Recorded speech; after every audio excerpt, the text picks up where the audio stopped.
Welcome learners with the course Rudimentary Principles and Practices of Managerial Economics, Module 2, Lecture 9. Myself, Dr. Vinita Singh, Assistant Professor, Rajiv Gandhi South Campus, Banaras Hindu University. In the last lecture, we had discussed about law of diminishing marginal utility and importance, limitations and criticism. In today's lecture, we are going to start with a new topic, that is law of equi-marginal utility. In today's sessions, we are going to discuss the concepts, definitions of law of equi-marginal utility, assumptions, tabular representations, criticisms and importance of equi-marginal utility. Law of equi-marginal utility. This law was first given by the H.S. Gaussen. That is why it is also known as second law of Gaussen. This law is also based on law of diminishing marginal utility, or you can say that this law is an extension of the law of diminishing marginal utility. What do you mean by law of equi-marginal utility? Equi-marginal utility says the consumer should invest their money in such a manner that the utility derived from the commodity should give equal satisfaction, which means human beings have unlimited wants. They have to satisfy only one want at a point of time. So they have to take the decision of choice, which particular need to be satisfied. It is a tough task. So the consumer has to divide its income into various small lot in order to use the commodity. So the consumer is going to bifurcate its income in such a manner that the utility derived from each commodity should give the same level of satisfaction. Definition. According to Hicks, the utility will maximize when marginal unit of expenditure in each direction bring the same increment of utility. And as per Marshall, if a person has a thing which he can put to several use, he will distribute among these uses in such a manner that the same utility is derived from everywhere. So we can say that equi-marginal utility basically talks about distributing the income in such a manner in the consumption of the commodity that provide equal satisfaction. For example, if a consumer is consuming commodity A, commodity B, commodity C, commodity D, you can consume 4 commodities. Okay? Suppose A, B, C, D, you are consuming the commodity. You should get the same level of satisfaction from each commodity. That means the last unit spent on each commodity should give the same level of satisfaction. Only then the consumer will get a maximum satisfaction. For example, from commodity A, you are getting the satisfaction of 10, from B 10, from C 10, from D 10. That means from each commodity you are getting the same level of satisfaction. Why we are saying that we should consume various commodity? We know that as you are going to consume more and more commodity successive, the utility derived from each successive unit goes on decreasing. So the consumer has to choose a variety of the goods so as to maintain its level of satisfaction at the top level. Assumption of equi-marginal utility. The very first assumptions of this is price of the goods or services remain constant. Price of the goods or services remains constant. That means during this law, the price of the goods and services that are available in the market, that should remain constant during the process of consumption. Then income of the consumer should be fixed. That means there is no change in the income of the consumer at the time of consumption. If we are saying that income and price need to be constant, that means the income of the consumer is not increasing and the price of the commodity is not changing. So consumer has to buy the various goods within that limited income. So he will try to manage its income in such a manner to derive the maximum satisfaction out of its limited income. Next, marginal utility of money is constant. As I already told you people that law of diminishing marginal utility, law of equi-marginal utility, both depends upon cardinal approach of utility. And cardinal approach of utility assumption is that the money remains constant. That is, the value of money remains constant. It is not going to increase, it is not going to decrease. Throughout the period, the value of money will remain as it is. Next, utility. As per this law, utility is measured in terms of cardinal numbers because this approach is based on cardinal, and the law of the cardinal says that utility can be measured in terms of number. That is why the satisfaction the consumer is getting from the commodity is always expressed in terms of utils. That is, 1 util is equal to unit of money. For example, if you are buying any good like pen and the cost of that pen is 10, that means you are getting the satisfaction equal to 10 because the 10 rupees you have invested in a pen. Next, taste, fashion, preference, interest and priorities of the consumer remains constant. It is assumed there should not be any change in the preference, likes and dislikes of the consumer. Whatever the choice, your choice should remain constant during the process of consuming the commodity in order to derive maximum satisfaction. The behavior of the consumer is rational. As per this theory, they assume the consumer are rational. They always behave in a rational manner. That means they always think twice and thrice before actually spending their money. They always take a decision on the basis of cost-benefit analysis. But many a times consumer can't be rational in all the time.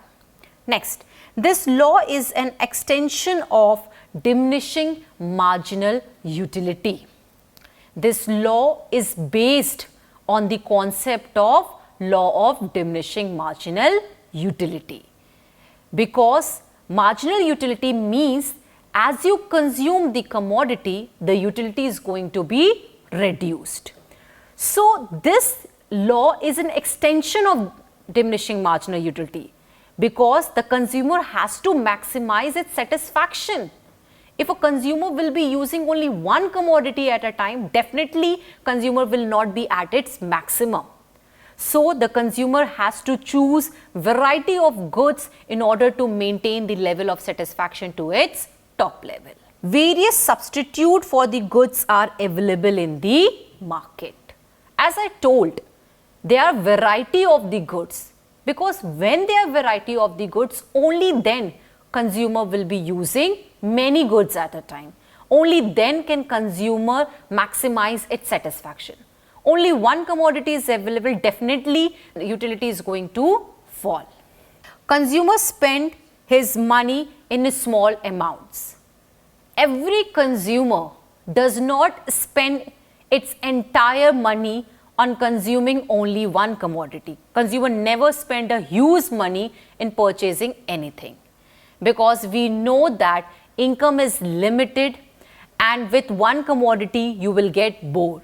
So in order to maintain the level of the satisfaction, you have to use your money in various small lots in consuming various types of commodities. Consumer have unlimited wants, they spend their money in a small amount. So in totality we can say this law will only be applicable when all these conditions will be satisfied. That is, money should be constant, price should be constant, there should be the substitute available in the market.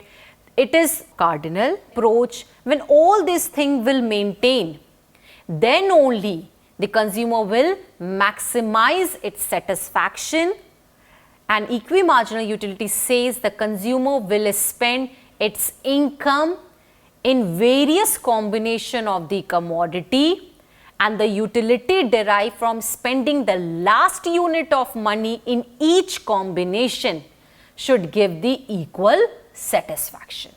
And this is the point where consumer should stop consuming any further commodity, because consumer is now at its equilibrium position.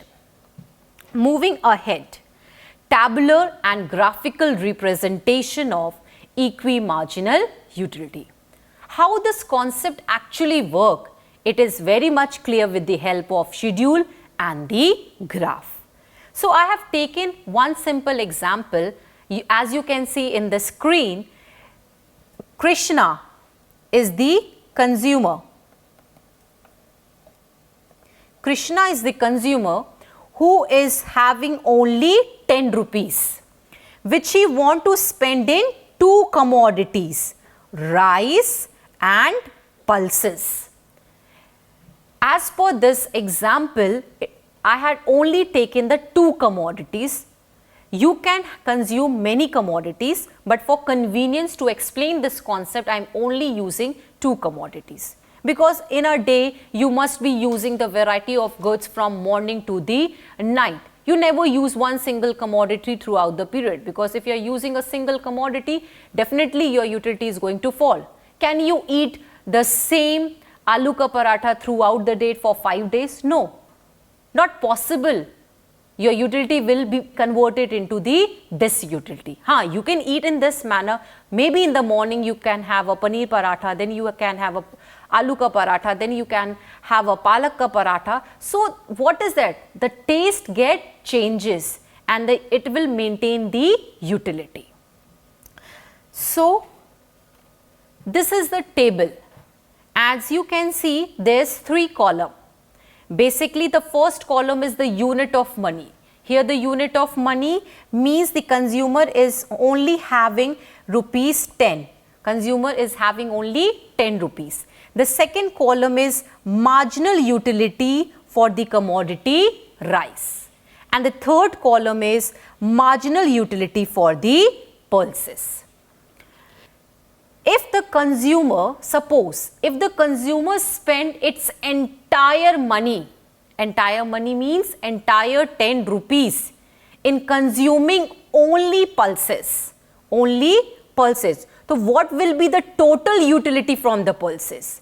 You can see that 18, 16, 14, 12, 10, 8, 6, 4, 2. So this will give you a utility equal to 90.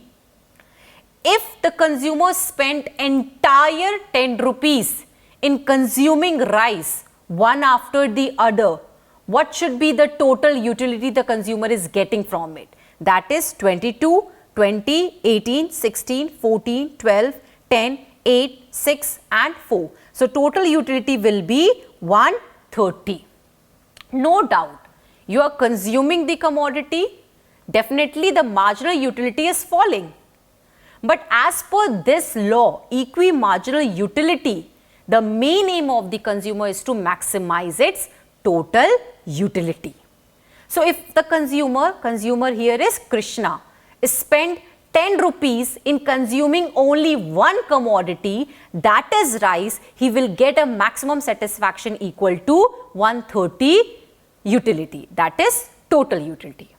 And if it spend entire 10 rupees in consuming pulses, he will get a total utility equal to 90, as I told you people. Now, equi-marginal utility concept says that the consumer has to consume various commodities simultaneously in order to derive maximum satisfaction. So, how Krishna is bifurcating 10 rupees between rice and pulses, that can be understood.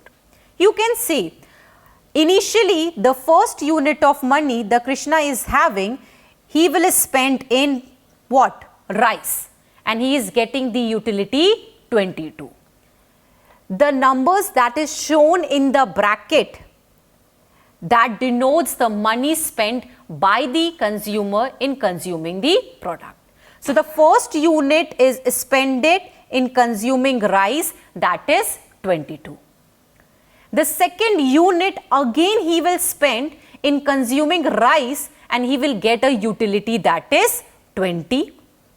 Now, when he is spending the third unit, he can spend either on rice or either on pulses, because both are giving the same level of satisfaction, that is 18 marginal utility. But as we know, consecutive will give you lesser satisfaction. So, now he is going to spend third unit of money in consuming what? Pulses. The third unit of money is spent in consuming the pulses. As on, again the fourth unit of money is spent on rice, then fifth on pulses, then sixth on rice, then 7 on pulses, then 8 on rice, then 9 on pulses, and then 10th on rice.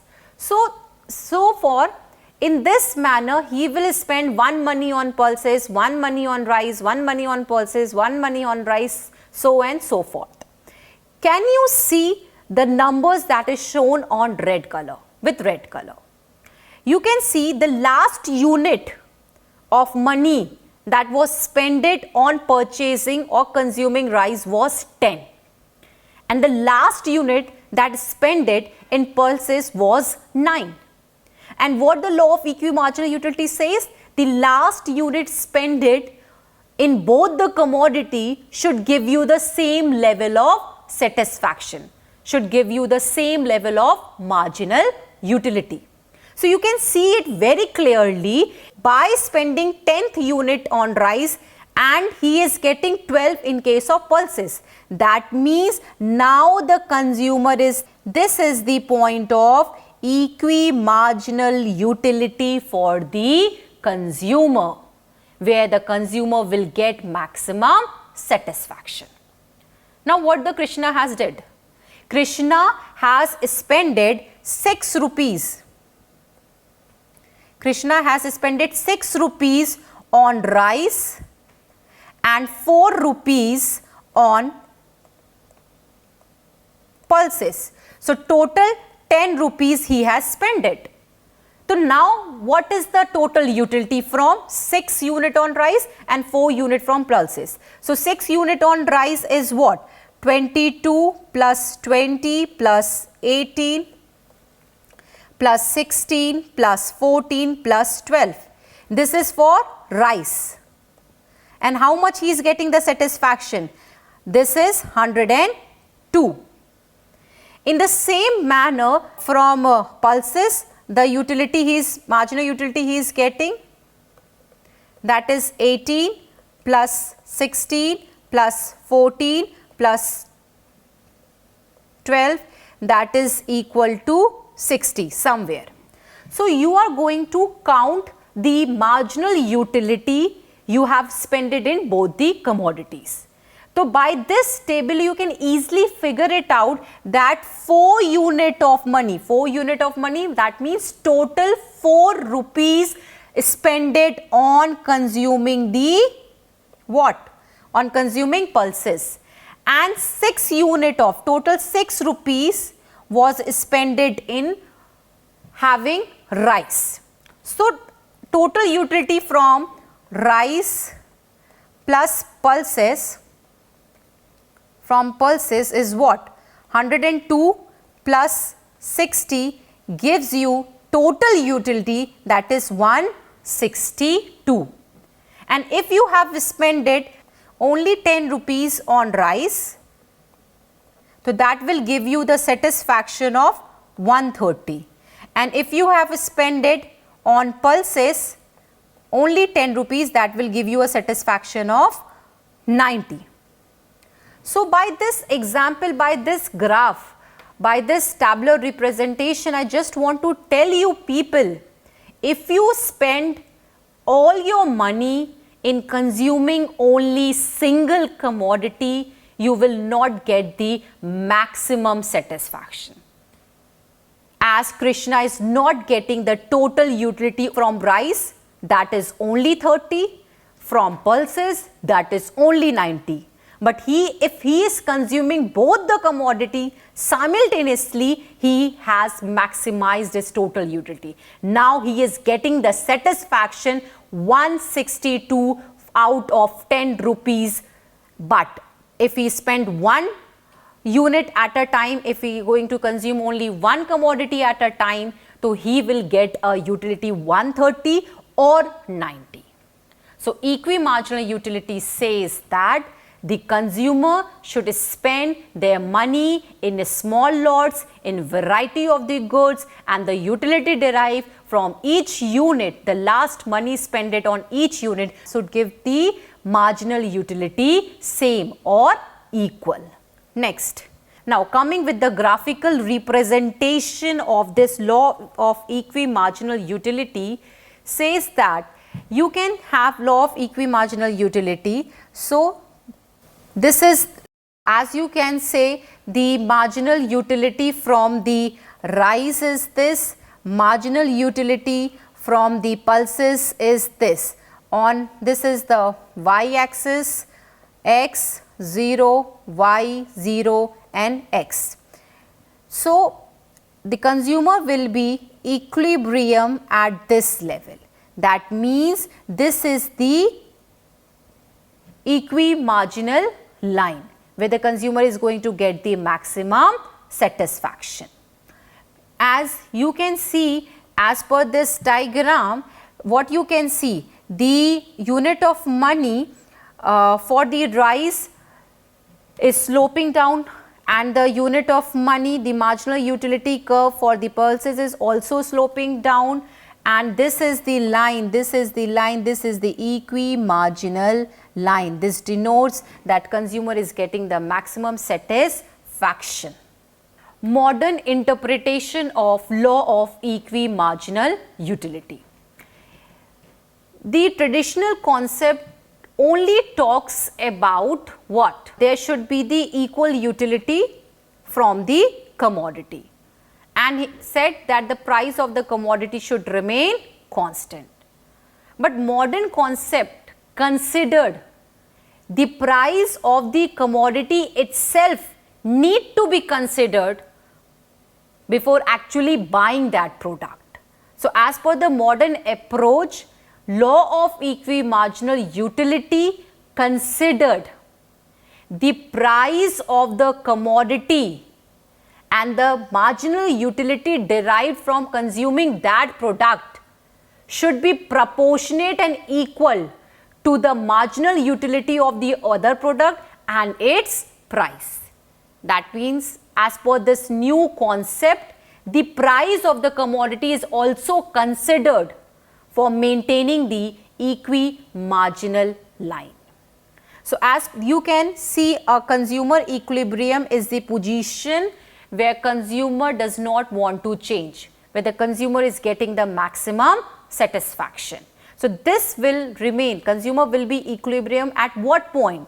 When the marginal utility of commodity A to the price of commodity A is equal to the marginal utility of commodity B to its price, to equal to the marginal utility of C to its price, till forth on. That means the price of the commodity is also considered in modern approach. This was the extension from the traditional to the modern. Importance of law of equi-marginal utility. This law is very important. The first point is consumption. How it is important?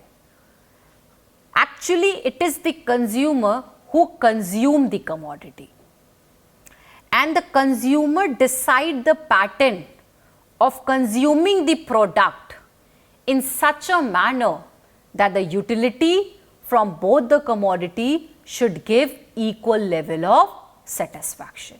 Suppose if the consumer is consuming commodity A and commodity B, then both the commodity should give same level of satisfaction. Consumer will going to consume the commodity till the utility from both will become equal. Second, in the area of production.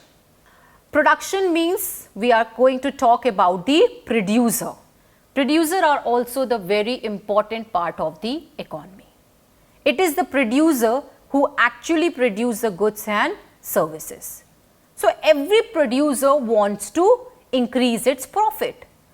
Producer surplus, producer benefit should also be there. So how much the producer should produce, at what level the producer will be in equilibrium. So this concept helps them a lot. The producer produces the commodity with the help of the factors of production.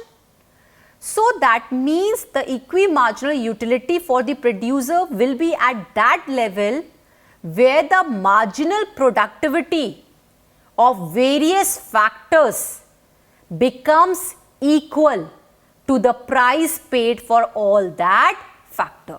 For example, labor and land.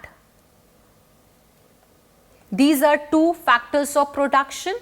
So these two factors of production, their productivity should also become equal to the price paid to all these factors of production. Next, in the area of distribution. Distribution, we know that national income need to be distributed. Among whom? Among the various factors of production, land, labor, capital, entrepreneur. And how they need to be distributed? As per their productivity.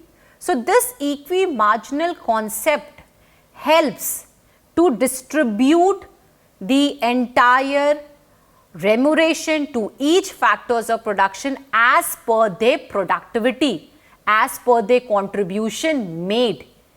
So this is going, and this will as per till the marginal productivity of all the factors become equal. Next, exchange. This theory is also very helpful in terms of exchange of goods and services. How much you are going to exchange one commodity with the other commodity?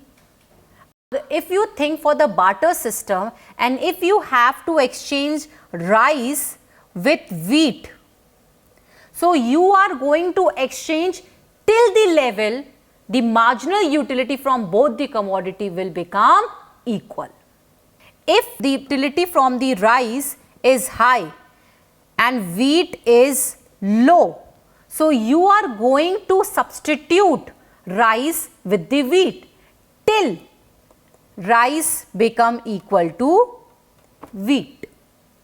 Next, in the area of public finance, equi-marginal concept is also very helpful for government sectors. Government has revenue and expenditure. So government has to maintain the equal proportion between the revenue and the expenditure. Government is getting the revenue in the form of taxation, and they are spending in the form of social benefit, in the form of various infrastructure. So who is sacrificing? It is the people of the country who is sacrificing in the form of tax. So it is the responsibility of the government to actually marginalize the gain to the consumer and the sacrifice made by the consumer till the point it becomes equal to each other. Next, price determination. The price of the product is also decided with the help of this equi-marginal concept.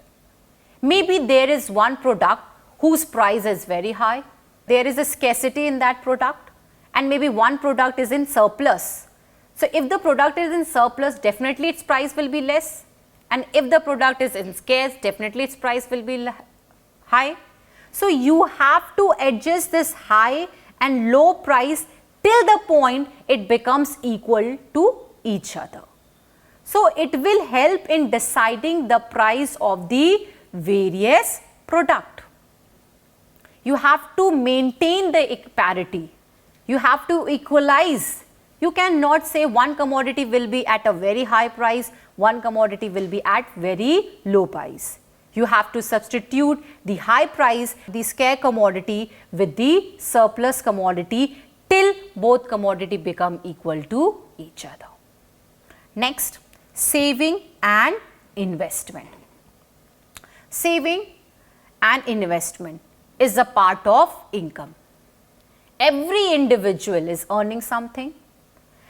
Every individual is not going to invest entire money, or every individual is not going to save entire money. They have to make a proper parity. They have to make a decision how much they have to save and how much they have to invest. Because if you are investing a money today, so you are taking a benefit out of it. At the same time, you want to save the money for your future needs as well. So you have to decide. That means there should be a equality between the saving and the investment. And equi-marginal utility helps in deciding the factor how much the consumer has to save for today and for the future. Next, international trade. Equi-marginal utility is also very helpful in terms of international trade. Nowadays, every economy is an open economy. We are importing, we are exporting. So, through this importing and exporting, how much I need to import, how much I need to export, that also depend on this law. And you will be importing and you will be exporting till import and export becomes equal to each other. You cannot import more, you cannot export more, because it will disturb the economy. If you are going to import more, it will create a burden of international payment. If you are going to export more, it will create a scarcity at your home place. So you have to maintain how much you have to import and how much you have to export. So this parity is also get clear with the help of this equi-marginal utility. So in together, equi-marginal utility, in all the points, the same thing was there. We need to equalize between the various commodity. We need to equalize the benefit from the various commodity. We need to equalize the last unit spent on various commodities. So in every part of the economy, this law helps in deciding the choice among the commodity for maximum satisfaction, whether it is for consumer, producer, government, factors of production. Everyone wants a satisfaction, and that satisfaction is the total satisfaction. And this equi-marginal utility helps in achieving this concept. Criticism of equi-marginal utility. Every law is based on assumption, every law. And the assumption of law itself is a criticism of that law, because laws are always based on assumption, and all that assumption somewhere or the other is unrealistic in nature, that hardly exist in real world. So all that assumption lost in real world. So there are various criticism with this particular theory also, that is law of equi-marginal utility. The first is economic irrationality. This theory assumes that consumers are rational. They behave rationally. They think twice. But in reality, consumer can never act rationally. Sometimes the consumer do act irrational. Consumer does not always make a decision before buying, okay, if I am buying a product of 200, whether it will give me a satisfaction of 200 or 250 or 150. So you are not going to calculate all this. Somewhere when you are spending a huge amount, you are going to calculate. If you want to buy a bike, if you want to buy a scooty, so you will think twice and thrice. But if you just want to buy a 10 rupees lace, you are not going to think a lot. You will just go and buy one product. And you hardly going to calculate whether this will give me a satisfaction. So rationality works somewhere, but it does not works everywhere. Next, durability of the products. Durability. This law says that it is basically for the goods which are lesser life. Durable products are the products whose benefit is going to derive for a longer period of time. So durable product you are not going to use throughout the day, and you will say from the next day you are not going to consume that product. Suppose you buy a refrigerator, buy a washing machine. You are using a washing machine on a regular basis for washing your clothes daily. Does it reduce your utility? No. You are just using a washing machine once in a day. Then you are using it next day. So this is what? It is not applicable in case of durable product. You are not going to say that how much you should use the washing machine so as to maintain the equi-marginal utility. No, you cannot manage. Indivisibility of the goods. This law basically considered the goods need to be divided into small parts. But there are various goods which cannot be converted into small parts. Can you divide the car? Can you divide the refrigerator? Can you divide the fridge? You can say, okay, I can divide the car and just take one wheel of the car and let's go and move. No. So there you cannot divide the good small lots. So if you are unable to divide the goods in the small lot, how can this law applicable? Because this law says that you are using the commodity and you should get the equal satisfaction. You cannot compare the utility of the car from consuming the oranges, because that are totally a different. You cannot divide car, you can divide orange into small lots, into small pieces. Change in the price. This law assumes the price of the commodity need to be constant, but in reality the price do change. And it is the price which creates the demand for the product. At different prices, the consumer is going to demand different goods. And as per the modern approach also, they consider the price of the commodity for deciding the equi-marginal utility. So you cannot say price will always remain constant. Complementary goods. Complementary goods are the goods that are jointly demanded. You are going to use this good for one purpose. You are not going to use that I will use this part and I will use this part for tomorrow. No, you can't. So law of equi-marginal utility is not applicable in case of complementary goods.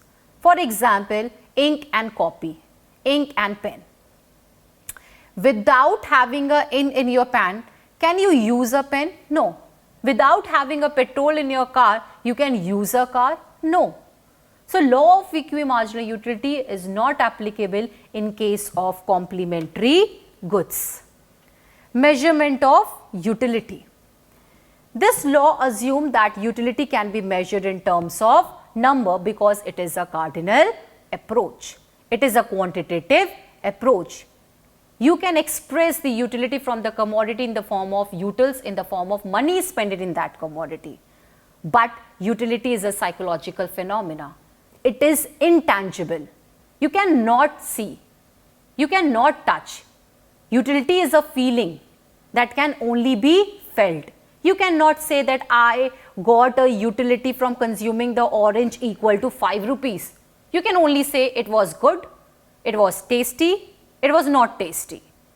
So you cannot quantify how much the level of taste from the orange. Marginal utility of the money remains constant. Because this law is based on cardinal approach, and cardinal approach says money remains constant. But in reality, money value also do get change. When marginal utility of money, when you have more and more money, for richer, the marginal utility of money is very less. But for poorer, the marginal utility is very high. So if you have more of anything, it's obvious the utility will be less. And if you are having less of anything, the utility will be more. And that is the reason marginal utility do increase for the poorer people and marginal utility do decrease for the richer people. So how can you say that marginal utility remains constant? Habit, customs and fashion. Habit, customs and fashions, they need to be constant as per this law. But in reality, habit, fashion, trends, likes, dislikes do get changed. Nowadays of entertainment, everybody is copying other ones. They try to copy what is actually going in the market. Though you don't like, but sometime you copy, and when you copy, you become irrational. And what this theory said, that the consumer are always rational. So consumer are not rational because the habit, fashion, taste and liking does not remain constant. Maybe you like eating pizza today. Maybe after 2 days you don't like of eating pizza. That means the same like 2 days before there was a like, and after 2 days there is no like for pizza at all. Ignorance of the consumer. Generally it is assumed that consumer have a perfect knowledge. But in reality, consumer is ignorant. Consumer is not having knowledge. The consumer does not have a perfect knowledge of the market. So because of lacking of the perfect knowledge, consumer do buy expensive items because of its ignorance. And if the consumer buy expensive items, then the law of equi-marginal utility is not going to be applicable, because this law says that consumer should maximize its satisfaction with the limited income. So this was all for today's section, in which we have discussed the entire concept of law of equi-marginal utility, concepts, definitions, assumptions, graphical representations, tables, importance, criticism. So in totality, we can say that this law is important for the economy. This law guides the various sections of the society. This law is an extension of the law of diminishing marginal utility. The basic objective is this law is to maximize the satisfaction from various commodities by spending the last unit of money. So thank you for today's session.